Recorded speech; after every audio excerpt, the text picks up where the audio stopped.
I would like you to imagine sitting in a room looking up at a tiled ceiling, and you notice that one tile is missing, just one. What would you concentrate your vision on? What would you look at the most? The answer, of course, is the missing tile. Now, that's fine for ceilings. In fact, it's actually good because we can replace a ceiling's missing tile and once again have a perfect ceiling. Ceilings, after all, can be perfect. But this doesn't apply to life. Most of what is missing in our lives, or what we think is missing, cannot be replaced. Unlike a ceiling, life can never be made perfect. For that reason, concentrating on the missing tiles in your life is a big problem. Let me give you the example that taught me this great lesson about what I call the missing tile syndrome. A bald man once said to me, "You know, Dennis, whenever I walk into a room with people, all I see is hair." When I heard this, I immediately realized that in this regard, this man sees the world completely differently from how I do. Because I have all my hair. When I walk into a room, I don't even notice hair. It's not a missing tile for me. But for this person, hair is what he sees. This applies in some way to everyone. When a woman who thinks she has imperfect legs walks into a room, all she sees are perfect legs. Or take the example of the woman who once said to me, "Wherever I go, all I see are pregnant women." Now, how could that be? The vast majority of women, even those young enough to be pregnant, are not pregnant at any given time. But that was all she saw because she wanted to get pregnant and wasn't able to. Her missing tile was not having a child. That's the way human nature is. We focus on what's missing in our lives.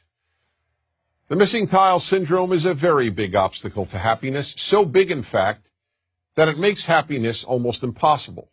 There will always be something missing in your life. When you see other people's kids, you'll think you see tiles that are missing in your own children. Gee, why can't my kid study as hard, or be as polite, or be as bright, or be as good-looking, or be as athletic? The same holds true regarding our spouses, our work, our looks. The list is endless. I'll give one more example. When I was single and looking to find the right woman, I wanted to first identify the most important trait to look for in my future wife.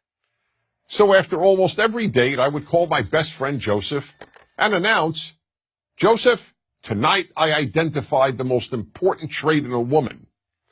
And he would always say, "Okay, Dennis, what is it?" And then patiently listen. One night I would tell him that it was intelligence, another night that it was looks, another night personality, and on yet another night, kindness. One night, as usual, I called him up after an evening out and said, "Joseph, I finally figured out what the most important trait in a woman is." But this time he didn't say, "Okay, Dennis, what is it?" Instead he said, "Don't tell me, I'll tell you." Perplexed, I asked, "How do you know? You don't even know the woman I went out with." "It doesn't matter," he said. "Whatever trait tonight's woman was missing, that's the one you decided is the most important trait in a woman." I could say nothing. He was right. Whatever that night's date was missing is what I would declare the most important trait in a woman. I hadn't yet come up with the term missing tile syndrome, but that is exactly what I was suffering from. That's the way we play tricks on ourselves and undermine our happiness, by concentrating on the missing tiles every one of us has. So we really have a simple choice.